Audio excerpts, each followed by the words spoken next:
Hello students, are you preparing for government jobs? Then download Make My Exam app for latest job notification, current affairs, daily quiz, online test series and many more.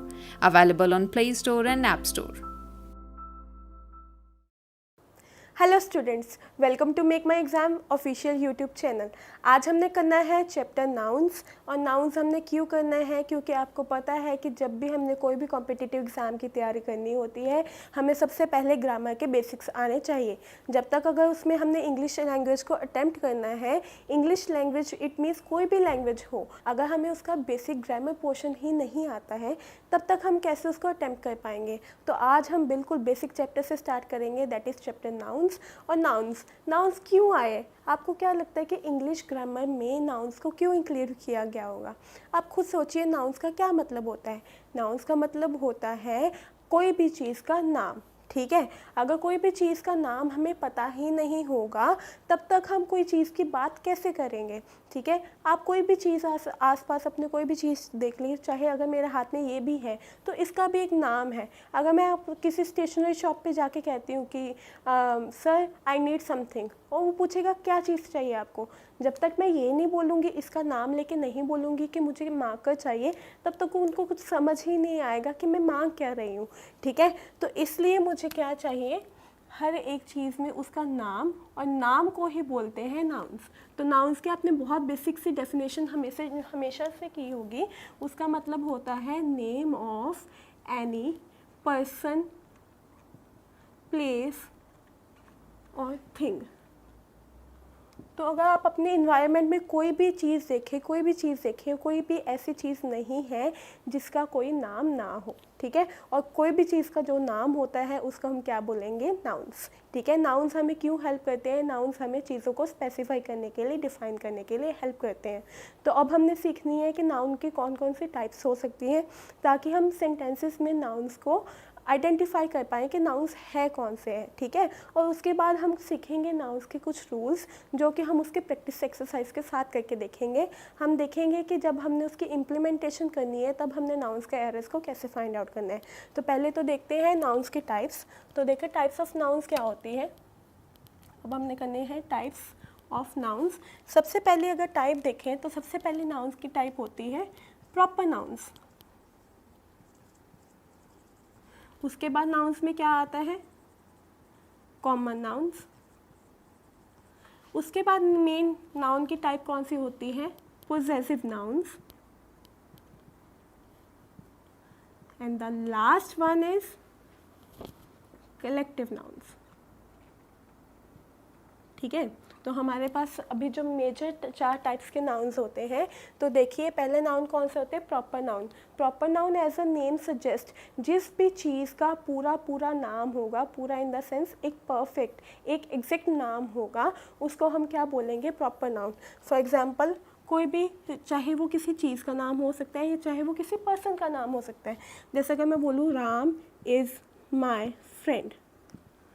ठीक है, तो यहाँ पे मैं किसकी बात कर रही हूँ, मेरा फ्रेंड है कौन है, उसका प्रॉपर नाम क्या है, राम। तो राम हमारे लिए क्या हुआ, एक प्रॉपर नाउन। ठीक है, उसके बाद देखिए जैसे अब मैं बोल रही थी कि मुझे स्टेशनरी शॉप पे ये लेने जाना है, ये खरीदने जाना है, और ये क्या है, मार्कर। अब मार्कर को हमने कॉमन नाउन में क्यों रखा, देखिए क्योंकि अगर मैंने उससे पूछा कि sir I need a marker, अगर मैंने मार्कर बोला तो वो तो मुझे मार्कर कोई भी पकड़ा सकता है। जब तक मैं ये नहीं कहूँगी कि मुझे कैमलिन का मार्कर चाहिए, तब तक मुझे वो ये वाला मार्कर भी दे सकता है और ये वाला मार्कर भी दे सकता है। तो जब हमने कोई भी ऐसी चीज़ हो जिसके जैसी बाकी और बहुत सारी चीज़ें हों, तो उसको हम क्या बोलते हैं, कॉमन नाउन। जैसे अगर मैं बोलूँ कि आई सॉ ए गर्ल, अब गर्ल कोई भी हो सकती है। ठीक है, गर्ल का प्रॉपर नाम तो नहीं है। अगर मैं बोलूँ कि I saw a girl named Sita, तो जो सीता है मैं उसका पूरा नाम बता रही हूँ कि कौन सी गर्ल, कौन से नाम पूछा मैंने। ठीक है, तो जब मैंने उसका पूरा नाम बताया तो वो गर्ल क्या बन जाएगी, प्रॉपर नाउन। अगर मैंने उस जैसी चीज़ें और बहुत सारी हुई तो वो क्या बन जाएगी, कॉमन नाउन। जैसे कि अभी मार्कर की बात करें तो अगर मार्कर के हमने प्रॉपर नाउन में रखना है तो हम क्या बोलेंगे, कैमलिन्स मार्कर।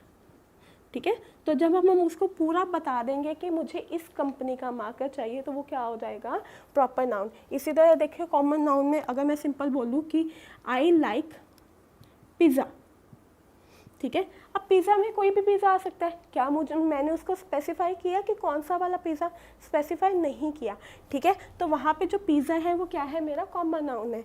बट अगर मैंने इसी को मैंने प्रॉपर नाउन बनाना होता है तो मैं कैसे बनाऊँगी, आई लाइक, कोई भी, जैसे आपको पता होगा कि पिज़्ज़ा की टाइप्स बहुत सारी होती हैं, तो मैं कुछ भी लिख सकती हूँ, like I like farmhouse pizza, ठीक है। तो फार्म हाउस मैंने उसका क्या कर दिया, मैंने उसको पूरा नाम दे दिया कि मुझे कौन सा वाला पिज़्ज़ा पसंद है, फार्म हाउस पिज़्ज़ा पसंद है। तो कोई भी ऐसी चीज़ जिसके जैसी बहुत सारी और चीज़ें हो सकती हैं उसको हम क्या बोलेंगे, कॉमन नाउन्स बोलेंगे। और कोई भी ऐसी चीज़ जिसका पूरा प्रॉपर नेम होता है उसको हम क्या बोलेंगे, प्रॉपर नाउन बोलेंगे। जो कॉमन नाउन है वो आगे 2 पार्ट्स में डिवाइड होते हैं, ठीक है। The first part is, common noun आगे 2 पार्ट में डिवाइड होते हैं। पहला नाम क्या है, एब्स्ट्रैक्ट नाउन्स, ठीक है। और जो सेकंड वाला पार्ट है उसको क्या बोलेंगे हम, मटेरियल नाउन्स, ठीक है। तो पहला पार्ट है एब्स्ट्रैक्ट नाउन और दूसरा नाम है मटेरियल नाउन, या दूसरा उसकी टाइप क्या है, मटेरियल नाउन। तो देखिए अब एब्स्ट्रैक्ट नाउन क्या होते हैं, एब्स्ट्रैक्ट नाउन वो होते हैं जिसको आप सिर्फ फील कर सकते हैं, you can't see them, you can't touch them, ठीक है। तो जिस चीज़ को आप टच नहीं कर सकते, आप उसको देख नहीं सकते हैं, आप सिर्फ उसको फील कर सकते हैं, उसको हम क्या बोलेंगे, एब्स्ट्रैक्ट नाउन। जैसे कि कुछ भी हो सकता है, ये ऑनेस्टी हो सकती है, लव हो सकता है, एंगर हो सकता है, ठीक है, हेट्रेड हो सकता है, ऐसी कोई भी क्वालिटी या ऐसे कोई भी फीलिंग जिसको आप सिर्फ फील करेंगे बट देखेंगे या छुएंगे नहीं, उसको हम क्या बोलेंगे, एब्स्ट्रैक्ट नाउन, ठीक है। और मटेरियल नाउन क्या होगा, मटेरियल नाउन वो चीज़ होती है जो किसी भी मटेरियल से बनती है, जैसे कि कुछ भी हो सकता है, गोल्ड हो सकता है, टेबल हो सकता है, चेयर हो सकती है, ऐसा कोई भी चीज़ जो किसी चीज़ मटेरियल से बनी है, मटेरियल से बनी है, it means we can touch them and we can see them as well. But जो एब्स्ट्रैक्ट नाउन थे उसमें हम सिर्फ क्या कर सकते थे, उसको हम सिर्फ फील कर सकते थे, ठीक है। अब हम आते हैं पोजेसिव नाउन्स की तरफ। पोजेसिव नाउन्स क्या होते हैं, पोजेसिव नाउन्स, आपने वैसे भी वर्ड पोजेसिव बहुत सुना होगा कि मेरी फैमिली मेरे लिए बहुत पोजेसिव है। बेसिकली जो पोजेसिव वर्ड बना है वो बना है पोजेशन से। पोजेशन का मतलब होता है ऑनरशिप या राइट या किसी पे अपने चीज़ का हक, ठीक है। तो जब भी हमने कोई चीज़ पे अपना हक दिखाना होता है तो हम क्या यूज़ करते हैं, पोजेसिव नाउन्स। देखो हक दिखाने के लिए हमारे पास 2 चीज़ें हैं, या तो हम ऑफ यूज़ कर सकते हैं या फिर हम क्या यूज़ कर सकते हैं, एपोस्ट्रोफी एस, ठीक है, एपोस्ट्रोफी एस, जिसको हम इस तरह से लिखते हैं, ठीक है। तो ये दोनों चीज़ें हमें किस चीज़ की हेल्प आती है, हमारा पोजेशन दिखाने के लिए। तो देखिए जो जनरल रूल है, जो बेसिक रूल है वो ये कहता है कि ऑफ को आप कहीं पे भी लगा सकते हैं, किसी भी चीज़ के पोजेशन दिखाने के लिए लगा सकते हैं, चाहे वो लिविंग चीज़ हो चाहे वो नॉन लिविंग चीज़ हो। पर जो बेसिक रूल है वो ये है कि जो एपोस्ट्रोफी एस है वो हमेशा लिविंग चीज़ों का पोजेशन दिखाने के लिए ही यूज़ होगा। फॉर एग्ज़ाम्पल अगर मैं बोलूँ, अगर मुझे बोलना है राम पेन, ठीक है, तो इसका क्या मतलब है, राम का पेन। इसको मैं उल्टी साइड ये भी बोल सकती थी, पेन ऑफ राम। तो बोथ आर इक्वली गुड। उसके बाद देखो अगर मैंने बोलना है राम्स फादर, तो यहाँ पे उसका ऑपोजिट में ये भी बोल सकती थी, फादर ऑफ राम, ठीक है। तो अभी अल्टीमेटली देखो क्या हो रहा है इसमें, जो मैंने यहाँ पे बोल रही हूँ, यहाँ पे मैं सिर्फ लिविंग चीज़ का पोजेशन दिखा रही हूँ, चाहे वो लिविंग चीज़ का पोजेशन नॉन लिविंग चीज़ के साथ हो, चाहे वो लिविंग चीज़ का पोजेशन लिविंग के साथ हो। और यहाँ पे जो ऑफ है वो दोनों ही काम कर सकता है, वो नॉन लिविंग का नॉन लिविंग के साथ भी दिखा सकते हैं। बट अगर मैंने यहाँ पे लिख दिया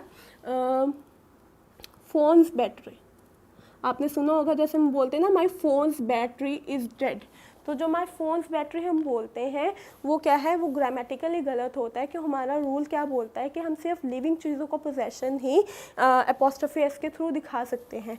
तो यहाँ पे फ़ोन्स बैटरी हो जाएगा गलत, और इसका सही वर्जन अब क्या आना चाहिए, बैटरी ऑफ फ़ोन, ठीक है।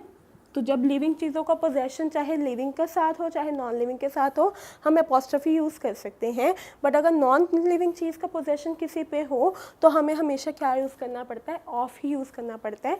अच्छा, इस रूल की एक जनरल एक्सेप्शन क्या है, बोलते हैं जैसे आपने सुना होगा इंडियाज़ प्रॉब्लम्स, पाकिस्तान प्रॉब्लम्स, ठीक है, कोई भी ऑर्गेनाइजेशन के नेम के आगे आपने एपोस्ट्रोफी के साथ सुना होगा, तो क्या वो ग्रामेटिकली गलत है? नहीं।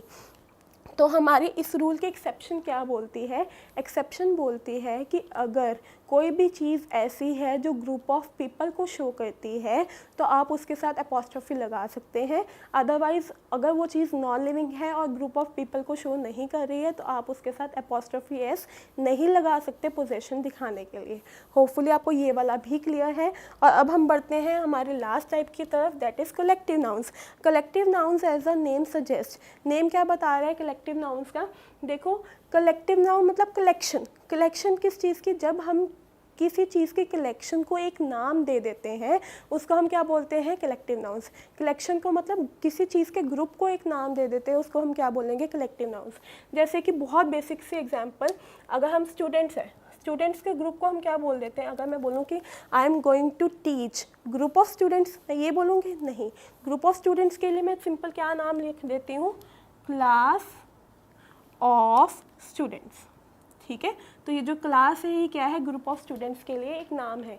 इसी तरह बहुत सारे कलेक्टिव नाउन्स होते हैं जो आपको याद करने पड़ेंगे। याद इसलिए करने पड़ेंगे कि अगर उन्होंने सेंटेंस में किसी चीज़ के लिए गलत कलेक्टिव नाउन यूज़ कर दिया तो यू शुड नो कि उसका सही कलेक्टिव नाउन क्या होना चाहिए।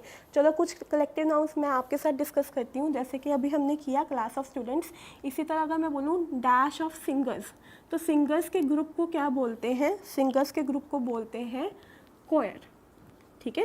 तो आपको याद रखना है कि सिंगर्स के ग्रुप को हम क्या बोलते हैं, कोयर। अगर यही म्यूजिशियंस का ग्रुप होता है तो म्यूजिशियंस के ग्रुप को हम क्या बोलेंगे, बैंड, बैंड ऑफ म्यूजिशियंस, ठीक है। इसी तरह अगर डांसर्स का ग्रुप होता है तो हम उसको क्या बोलेंगे, डांसर्स के ग्रुप को हम बोलते हैं ट्रूप ऑफ डांसर्स, ठीक है, ट्रूप ऑफ डांसर्स। उसके बाद हम आगे चलते हैं, अगर हमारे पास बोट्स का ग्रुप हो, बोट्स के ग्रुप को हम क्या बोलते हैं, फ्लोटिला, फ्लोटिला, ये याद रखना है आपको। अगर यही बोट्स की जगह शिप्स का ग्रुप हो तो शिप्स के ग्रुप को हम क्या बोलते हैं, एनी आइडिया, शिप्स के ग्रुप को हम बोलते हैं फ्लीट। इसी तरह अगर हमारे पास कार्ड्स है, ठीक है, कार्ड्स आप समझते हैं, प्लेइंग कार्ड्स जिसके साथ आप खेलते हैं, उसके हम ग्रुप को क्या बोलते हैं, या तो हम बोल देते हैं डेक बोल देते हैं या हम बोल देते हैं पैक, ठीक है। तो इस तरह they are multiple collective nouns जो कि हर एक ग्रुप के लिए अलग अलग होते हैं, हमें उसको याद करना पड़ेगा। चलिए हम कुछ और डिस्कस करते हैं इनके अलावा और क्या हो सकते हैं, और मैं यहाँ पे डिस्कस कर लेती हूँ सो दैट आपको कोई प्रॉब्लम नहीं आएगी इसमें, ठीक है। तो और देख तो, अच्छा, गीज़ के ग्रुप को क्या बोलते हैं, गीज़ के ग्रुप को बोलते हैं गैगल, सो गैगल ऑफ गीज़। इसी तरह लाइन्स के ग्रुप को क्या बोलते हैं, लाइन्स के ग्रुप को बोलते हैं प्राइड, तो प्राइड ऑफ लाइन्स, ठीक है। और क्या हो सकता है, देखो फ्लावर्स, या फिर अगर फ्लावर्स हो या फिर ग्रेप्स हो, उनके लिए हम कौन सा कलेक्टिव नाउन यूज़ करते हैं, बंच, ठीक है।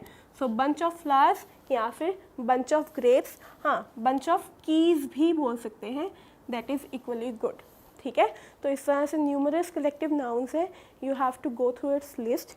अगर वहाँ पे किसी भी चीज़ के लिए गलत कलेक्टिव नाउन यूज़ किया है तो आपको उसको आइडेंटिफाई करना है और आपको उस पार्ट में एरर को स्पॉट करना है। होपफुली आपको ये ओवरऑल समझ आया कि नाउन्स होते क्या हैं। अब हम करेंगे उसकी प्रैक्टिस एक्सरसाइज, उससे पहले एक बार मैं आपको क्विक रिवीजन दे देती हूँ सो दैट आपको इसमें कोई कन्फ्यूजन नहीं होगी। अभी हमने क्या सीखा, नाउन्स क्या होते हैं, किसी भी चीज़ का नाम, आपके आसपास कुछ भी है, चाहे वो पर्सन है, चाहे वो प्लेस है, चाहे वो जगह है, ठीक है, जगह है या कोई थिंग है तो उसका नाम क्या होगा, नाउन्स। अब नाउन्स के आगे टाइप्स क्या होते हैं, सबसे पहले होता है प्रॉपर नाउन, जिस चीज़ को हम प्रॉपर नेम दे देते हैं। फॉर एग्जांपल आई एम रश्मि गुप्ता, तो जो रश्मि गुप्ता है वो भी क्या है, एक प्रॉपर नाउन है, because it is my particular name. उसके बाद कॉमन नाउन क्या है, वो चीज़ जिसके जैसे बाकी बहुत सारी चीज़ें हो सकती हैं। और जो कॉमन नाउन है वो 2 पार्ट्स में डिवाइड रहता है। पहला होता है एब्स्ट्रैक्ट नाउन और दूसरा होता है मटेरियल नाउन। एब्स्ट्रैक्ट नाउन क्या होते हैं, जिसको आप सिर्फ फील कर सकते हैं, छू नहीं सकते, देख नहीं सकते। बट जो मटेरियल नाउन होते हैं वो क्या होते हैं, जिसको आप टच भी कर सकते हैं। उसके बाद हमने किया पोजेसिव नाउन्स। पोजेसिव नाउन्स होते हैं जब हमने किसी पे अपना ऑनरशिप या अपना हक दिखाना होता है, ठीक है, तो वहाँ पे हम यूज़ करेंगे पोजेसिव नाउन्स। पोजेसिव नाउन्स को 2 तरह से हम अपना मतलब पोजेसिव नाउन्स का यूज़ करके हम 2 तरह से अपना हक दिखा सकते हैं। उसमें पहला मेजर होता है हमारे पास ऑफ, और जो दूसरा मेजर होता है अपॉस्ट्रोफी एस। तो ऑफ के साथ हम चाहे हमने लिविंग का पोजेशन दिखाना हो, चाहे हम नॉन लिविंग का पोजेशन दिखाना हो, वो हम ऑफ के साथ कर सकते हैं। बट अगर हमने सिर्फ लिविंग का पोजेशन ही दिखाना है तो हम उसको किसके साथ करेंगे, अपॉस्ट्रोफी के साथ। कहने का मतलब अपॉस्ट्रोफी एस कभी भी नॉन लिविंग चीज़ों का पोजेशन दिखाने के लिए यूज़ नहीं हो सकती। सिर्फ उसके एक एक्सेप्शन है, अगर कोई भी ऐसी चीज़ है जो कि ग्रुप ऑफ पीपल को शो करती है, चाहे वो अपने आप में नॉन लिविंग है, but if it is a group of people तो हम वहाँ पे क्या लगा सकते हैं, अपॉस्ट्रोफी एस लगा सकते हैं। उसके बाद हमने सीखा कलेक्टिव नाउन्स। कलेक्टिव नाउन्स का मतलब होता है अगर हमने किसी चीज़ के ग्रुप को एक नाम दे दिया है, ठीक है, तो ये अब क्यों आए होंगे, क्योंकि अगर मैंने जाना है, कुछ पढ़ाने जाना है, ठीक है, नहीं तो मुझे हमेशा ये बोलना पड़ता कि I am going to teach a group of students. तो उन्होंने सीधा क्या कर दिया, ग्रुप ऑफ स्टूडेंट्स के लिए एक नाम दे दिया, दैट इज़ क्लास। तो अब मैं सीधा क्या यूज़ करूँगी, I am going to teach a class, ठीक है। तो वहाँ पे मैं क्या करूँगी, कलेक्टिव नाउन्स, और कलेक्टिव नाउन्स यूज़ करके मैं अपने जो आइडियाज़ को शॉर्ट फॉर्म में बाकियों के एक्सप्रेस कर सकती हूँ। होपफुली आपको ये बेसिक चीज़ क्या है नाउन्स वो समझ आए। अब हम इसके कुछ रूल्स करेंगे जो कि हम प्रैक्टिस एक्सरसाइज के साथ करेंगे, so that you will get to know कि किस तरह किस रूल को हम यूज़ करने वाले हैं, ठीक है।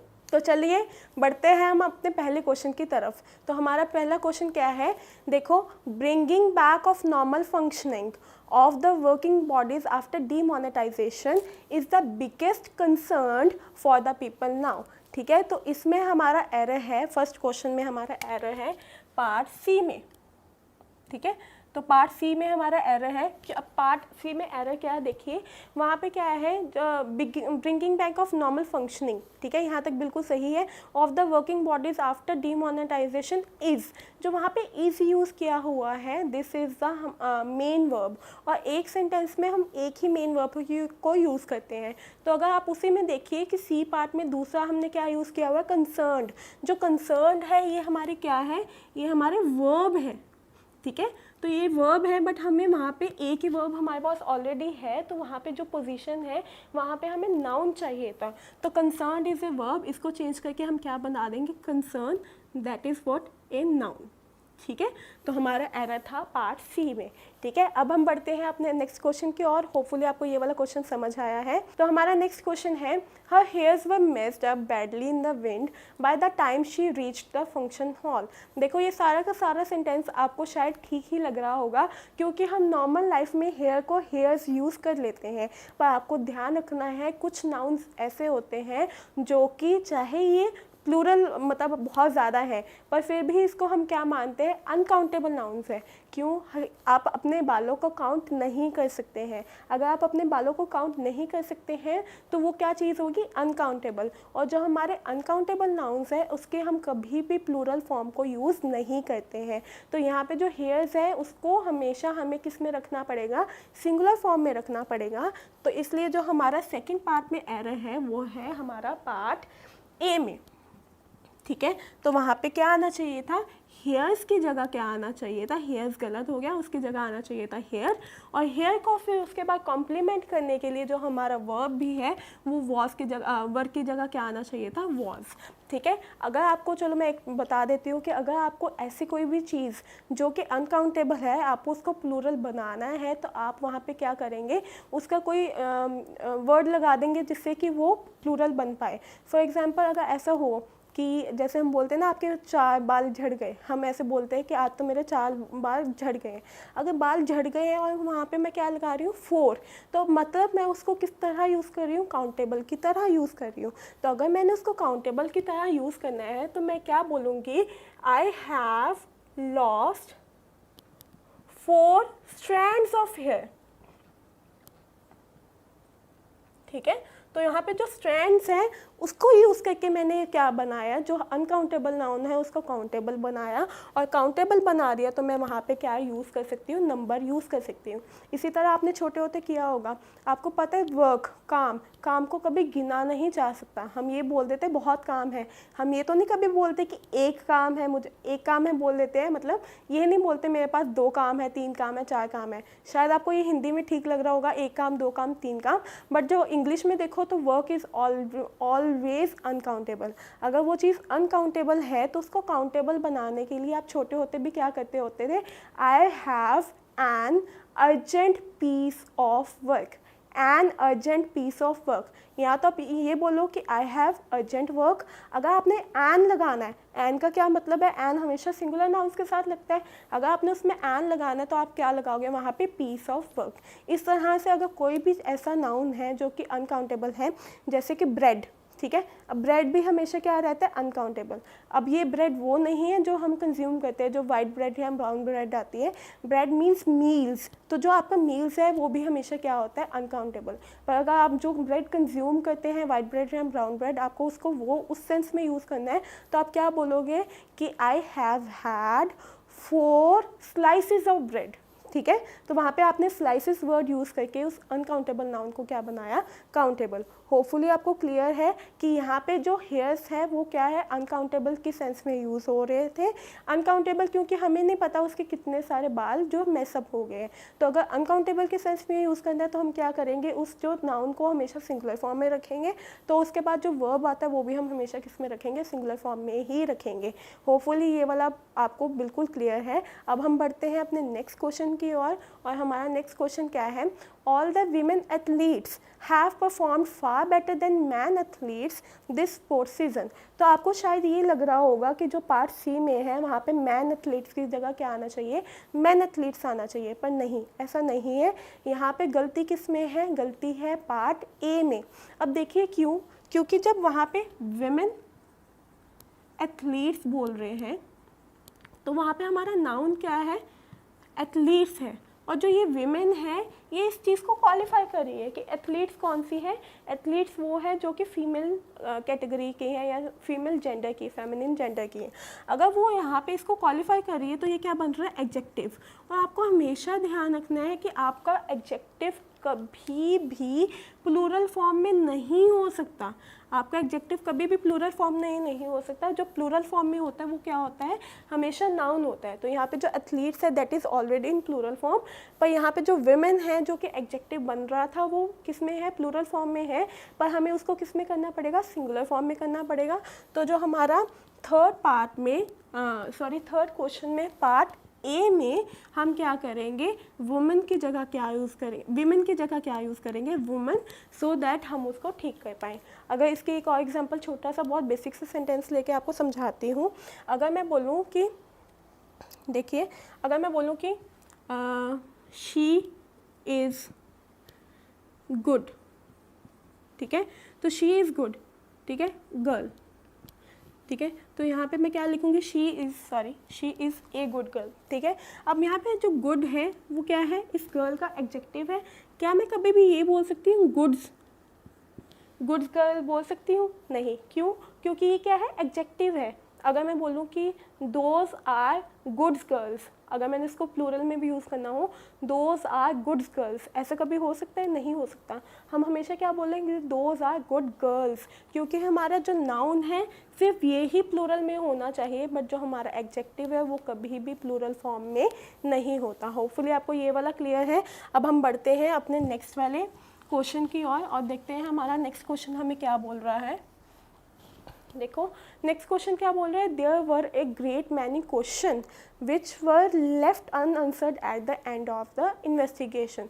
तो इसमें हमारा एरर किस में है, हमारे फोर्थ क्वेश्चन में एरर है पार्ट बी में। अब बी में क्यों है, आप हमेशा ध्यान रखिए, जहाँ पे भी एक ग्रेट मैनी आ गया, एक ग्रेट मैनी किस चीज़ को शो करते हैं, प्लूरल फॉर्मेट को शो करते हैं। जो चीज़ प्लूरल फॉर्मेट को शो करती है उसके बाद जो हमारा नाउन है वो भी क्या आना चाहिए, प्लूरल ही आना चाहिए। अगर नाउन प्लूरल आना चाहिए तो यहाँ पे जो क्वेश्चन है वो किस में है, सिंगुलर फॉर्मेट में है, तो हम सिंगुलर फॉर्मेट से इसको क्या बनाएंगे, प्लूरल फॉर्मेट में बनाएंगे, और क्वेश्चन की जगह क्या यूज़ करेंगे, क्वेश्चंस यूज़ करेंगे और हमारा फिर पार्ट किस में हो जाएगा गलती, पार्ट बी में। होपफुली ये भी क्लियर था। अब देखो हमारा नेक्स्ट क्वेश्चन क्या बोल रहा है हमें, देखिए हमारा नेक्स्ट क्वेश्चन क्या बोल रहा है, recently I visited Singapore and found the sceneries to be breathtaking. नहीं, यहाँ पे जो हमारी गलती है, हमारी गलती है पार्ट सी में। अब सी में क्या गलती है, वहाँ पे नाउन यूज़ किया गया है सीनरीज, ठीक है। तो आपको ये ध्यान रखना है कि जो आपकी सीनरीज है वो एक ऐसा नाउन है जिसको हम हमेशा किस में रखते हैं, सिंगुलर फॉर्मेट में ही रखते हैं। तो यहाँ पे सीनरीज की जगह क्या आना चाहिए, सीनरी आना चाहिए, और इसलिए हमारी गलती थी पार्ट सी में, ठीक है। जिस तरह से हमने ऊपर किया ना कि हेयर्स कभी नहीं हो सकता, हमेशा क्या होगा, हेयर होएगा। कभी भी ब्रेड्स नहीं हो सकता, हमेशा क्या हो सकता, स्लाइसेस ऑफ ब्रेड होगा या फिर अकेला ब्रेड होगा। कभी भी ब्रिक्स भी नहीं हो सकता, हमेशा क्या होगा, ब्रिक होगा या फिर पीसेस ऑफ ब्रिक होगा, ठीक है। इस तरह से सीनरी भी ऐसा नाउन है जो कभी भी प्लूरल फॉर्मेट में नहीं हो सकता, वो हमेशा किस में रहेगा, सिंगुलर फॉर्मेट में रहेगा, इसलिए हमारी गलती थी पार्ट सी में। होपफुली ये वाला भी क्लियर है। और अब हम बढ़ते हैं अपने नेक्स्ट क्वेश्चन की ओर, और हमारा नेक्स्ट क्वेश्चन है 700 miles is a long distance to cover, ठीक है। तो अगेन यहाँ पे वही गलती है कि एडजेक्टिव को उन्होंने क्या किया हुआ है, प्लूरल फॉर्मेट में किया हुआ है। तो हमारा जो एरर है वो क्या है, पार्ट ए में है। अब पार्ट ए में देखिए क्या एरर है, इस रूल को हम बोलते हैं न्यूमरल एडजेक्टिव, ठीक है, न्यूमरल एडजेक्टिव। अब न्यूमरल एडजेक्टिव का क्या मतलब है, देखिए वहाँ पे लगा हुआ 700 माइल्स। अगेन देखिए जो हमारा नाउन है वो कौन सा है, माइल्स है। जो ये हंड्रेड्स है, सॉरी वहाँ पे हंड्रेड्स लिखा हुआ है, तो जो हमारा हंड्रेड्स है वो इस माइल्स का क्या बन रहा है, एडजेक्टिव बन रहा है। और अभी हमने ऊपर किया कि हम कभी भी जो एडजेक्टिव को प्लूरल फॉर्मेट में नहीं रखते। यहाँ पे भी वो एडजेक्टिव क्यों बन रहा था, क्योंकि उसके साथ एक नाउन लगा था, क्या, एथलीट्स लगा हुआ था, ठीक है ना। इसी तरह जो एडजेक्टिव है वो हमेशा सिंगुलर फॉर्मेट में रखते हैं, और सिंगुलर फॉर्मेट में रखते तो यहाँ पे क्या है, हंड्रेड्स की जगह क्या आना चाहिए, 100 आना चाहिए। इसलिए इसको क्या बोलते हैं, न्यूमरल एडजेक्टिव का क्या मतलब है, एक नंबर है, एक एडजेक्टिव है, और इसके बाद क्या आ रहा है, एक नाउन आ रहा है। तो जो हमारा एडजेक्टिव है उसको हमने हमेशा सिंगुलर में रखना है, इसलिए हमने हंड्रेड्स को जगह 100 करना है, और हमारा एरर से किस में आया, पार्ट ए में। होपफुली आपको इतना क्लियर है। अब हम बढ़ते हैं अपने नेक्स्ट क्वेश्चन की ओर। तो let me make some space for the next question, ठीक है। सो देखिए हमारा 7th क्वेश्चन क्या बोल रहा है, women after women spoke against the practice of dowry, ठीक है। तो शायद आपको ठीक लग रहा होगा कि मतलब हर एक औरत के बाद औरत ने क्या किया, जो दहेज की प्रथा के बारे में बात की, ठीक है, दहेज की प्रथा के बारे में बात की। देखिए इसमें हमारा बेसिकल एरर किस में है, इसमें अगेन हमारा एरर है पार्ट ए में। अब एरर क्या है, पहले हम रूल समझ लेते हैं, फिर आपको समझ आ जाएगा। रूल क्या बोलता है कि अगर हमारे पास प्रेपोजिशन है, प्रेपोजिशन के पहले भी हमारे पास सेम नाउन है और प्रेपोजिशन के बाद भी सेम नाउन है। सेम नाउन मतलब जो ये नाउन है ये आपस में क्या है, सेम है। अगर ये नाउन आपस में सेम है तो ये दोनों हमेशा किस में रहने चाहिए, सिंगुलर फॉर्मेट में रहना चाहिए हमेशा। ये भी सिंगुलर होना चाहिए और ये वाला भी सिंगुलर होना चाहिए। तो यहाँ पे भी देखो फॉर्मेशन यही बन रही है। वो क्या बोल रहे हैं, वेमेन, फिर आई एक प्रेपोजिशन दैट इज़ आफ्टर, और उसके बाद फिर अगेन क्या आया, सेम नाउन आया दैट इज़ वेमेन। तो अगर वहाँ पे सेम नाउन ये भी है और सेम नाउन ये भी है तो इसको हमें किस में रखना पड़ना था, सिंगुलर में। तो हमने इसमें किसको रखेंगे, वुमन आफ्टर वुमन, ठीक है।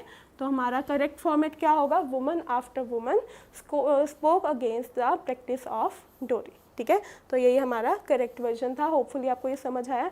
एक बार फिर से बता देती हूँ, जब हमारे प्रेपोजिशन के पहले और बाद में सेम ही नाउन हो तो दोनों नाउन किस में रहना चाहिए, सिंगुलर फॉर्मेट में रहने चाहिए। इसी तरह अगर मैं बोलूँ I visited from cities to cities नहीं हो सकता, I visited from city to city, क्योंकि वहाँ पे भी क्या है, सिटी नाउन है, फिर प्रेपोजिशन आता है टू, उसके बाद फिर से सेम नाउन आता है सिटी। तो ये दोनों को हम हमेशा किस में रखेंगे, सिंगुलर में रखेंगे। चलिए अब हम बढ़ते हैं अपने नेक्स्ट क्वेश्चन की ओर, दैट इज़ क्वेश्चन नंबर 8। और देखिए वो क्या है, I visited Ram's and Sita's house thrice but found the couple absent. देखिए इसमें जो हमारा एरर है that is in part B. अब पार्ट बी में क्या एरर है, वहाँ पे क्या लिखा हुआ है, राम्स एंड सीताज हाउस, ठीक है। पर आपको देखिए हमने पोजेशन के लिए हमने ये किया था कि हम लिविंग चीज़ों की पोजेशन के लिए एपोस्ट्रोफी का यूज़ कर सकते हैं। इस पॉइंट ऑफ व्यू से बिल्कुल ठीक है, पर इसमें गलती क्या है, हमारा रूल क्या बोलता है, जब हमारे पास किसी भी चीज़ की जॉइंट ऑनरशिप होती है। जॉइंट ऑनरशिप समझते हैं, क्योंकि राम और सीता का हाउस एक ही है, इसका भी यही हाउस है, इसका भी एक हाउस है। अब आपको कैसे पता लग रहा है, क्योंकि लास्ट में उन्होंने लिखा है फाउंड द कपल। अगर वो दोनों कपल है तो बट ऑब्वियस उनका सेम हाउस होगा। अगर सेम हाउस होगा तो हमारा रूल बोलता है कि जब दो चीज़ों की एक चीज़ में जॉइंट ऑनरशिप होती है तो जो हमने पोजेशन दिखाने के लिए जो एपोस्ट्रोफी वो सिर्फ लास्ट में लगाना होता है। तो ये जो उन्होंने फर्स्ट वाला एपोस्ट्रोफी लगाया है बिल्कुल गलत है।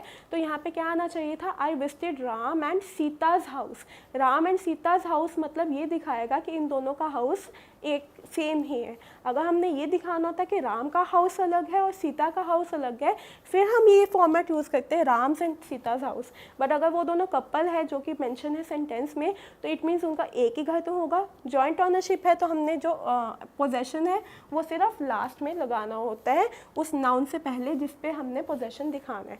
होपफुली आपको ये वाला क्लियर है। जैसे आपने सुना होगा जॉनसन एंड जॉनसन्स प्रोडक्ट, ठीक है। जॉनसन एंड जॉनसन्स क्यों होता है, क्योंकि अगेन जो जॉनसन एंड जॉनसन है वो एक ही एंटिटी को शो करता है। तो हम जो एपोस्ट्रोफी है वो कहाँ पे लगाते हैं, हमेशा लास्ट में ही लगाते हैं। होपफुली ये वाला रूल भी क्लियर था। अब देखते हैं, अब बढ़ते हैं हमारे नेक्स्ट क्वेश्चन की ओर। देखो हमारा नेक्स्ट क्वेश्चन क्या बोल रहा है, क्वेश्चन नंबर 9 बोलते हैं the politics of our country is considered as a dirty game. तो अगेन हमें ये वाला भी शायद ठीक लग रहा होगा, बट हमारा इसमें भी गलती है। और गलती किस में है, पार्ट सी में गलती है। अब सी में क्या गलती है, वहाँ पे क्या लिखा हुआ है, इज़। और इज़ यूज़ किसके लिए किया हुआ है, पॉलिटिक्स के लिए। पॉलिटिक्स के लिए उन्होंने क्या यूज़ किया हुआ, इज़। तो आपको लग रहा होगा कि पॉलिटिक्स के लिए इज़ ही यूज़ करना है। बिल्कुल, कुछ हमारे नाउन्स ऐसे होते हैं जो कि देखने में प्लूरल फॉर्मेट के होते हैं, पर हम हमेशा उसको क्या मानते हैं, सिंगुलर। फॉर एग्जांपल ये आपके जितने भी सब्जेक्ट्स हैं, जैसे mathematics, economics, science, science is not in plural format, mathematics, economics, politics, ऐसे जितनी भी चीज़ें हैं जो कि देखने में प्लूरल फॉर्मेट में है, पर हम उसके साथ जो वर्ब है वो सिंगुलर यूज़ करते हैं। पर इसके साथ एक एक्सेप्शन भी है, और एक्सेप्शन क्या बोलती है, जब ऐसा कोई भी नाउन पोजेस्ड है। पोजेस्ड हमने पहले कर लिया। पोजेस्ड का मतलब क्या है, उस पर किसी की ऑनरशिप है, किसी भी की ऑनरशिप है, तो हम उसका जो वर्ब है वो किस में रखते हैं, हमेशा प्लूरल रखते हैं। अब ऐसा क्यों, देखो वहाँ पे यहाँ पे इसकी जगह आर हमें क्यों करना पड़ा, वहाँ पे बोल रहे हैं अगर हम सिंपल ये बोलते कि politics is a dirty game, तो ये बिल्कुल सेंटेंस ठीक होता। और यहाँ पे उन्होंने क्या बोल दिया, पॉलिटिक्स ऑफ अवर कंट्री। अगर अवर कंट्री बोल दिया तो अवर कंट्री का क्या हो गया, मतलब वो पोजेशन हो गया। जो पॉलिटिक्स पे पोजेशन किसका हो गया, हमारी कंट्री का। जब वो चीज़ पोजेस्ड है तो हमने उसके लिए जो वर्ब है वो क्या यूज़ करना होता है, प्लूरल यूज़ करना होता है। तो फिर वहाँ पे आना चाहिए था the politics of our country are considered as a dirty game.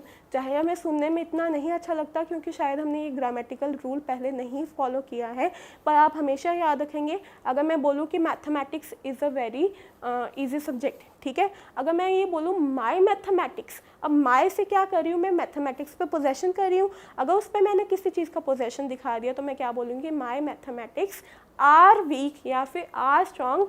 मैं ये नहीं बोलूँगी कि माई मैथमेटिक्स इज़ स्ट्रॉन्ग, ठीक है। वहाँ पे जहाँ पे भी पोजेशन आ जाएगा वहाँ पे मैं वर्ब भी क्या यूज़ करूँगी, हमेशा प्लूरल। होपफुली आपको ये वाला भी क्लियर है। अब हम बढ़ते हैं अपने लास्ट क्वेश्चन की ओर, और हमारा लास्ट क्वेश्चन क्या बोल रहा है, देखिए लास्ट क्वेश्चन बोल रहा है कि the police is becoming more and more inactive, ठीक है। तो यहाँ पे भी अगेन शायद आपको ये वाला सेंटेंस भी ठीक लग रहा होगा, पर इसमें भी एक छोटा सा एरर है। और वो एरर क्या है, देखिए एरर है पार्ट बी में है, और एरर क्या है, देखो पुलिस है। पुलिस हमें देखने से क्या लगता है, सिंगुलर लगता है, इसलिए हम हमेशा इसके साथ क्या कर देते हैं, सिंगुलर वर्ब यूज़ कर देते हैं। पर आपको हमेशा याद रखना है कि पुलिस एक ऐसा नाउन है जो कि हमेशा किस में रहता है, प्लूरल फॉर्मेट में ही रहता है। कहने का मतलब it is always considered to be plural. अगर इस नाउन को प्लूरल कंसिडर किया जाता है तो वहाँ पर हमें इसकी जगह क्या यूज़ करना चाहिए था, आर। होपफुली आपको ये सारे के सारे रूल्स भी क्लियर हैं और हमने जो टाइप्स आज डिस्कस की वो भी क्लियर हैं। तो अब हम मिलेंगे अपने नेक्स्ट सेशन में। टिल देन आप इसको प्रैक्टिस कीजिए। अगर कुछ भी डाउट आता है तो आप इस वीडियो को वापस से रिवाइंड करके देखो, होपफुली आपको ये डाउट क्लियर हो जाएगा। और अब मिलते हैं अपने नेक्स्ट सेशन में। Till then thank you very much and do well. Want to get government jobs? Subscribe IBT official YouTube channel, Make My Exam. And for instant notification, please push the bell.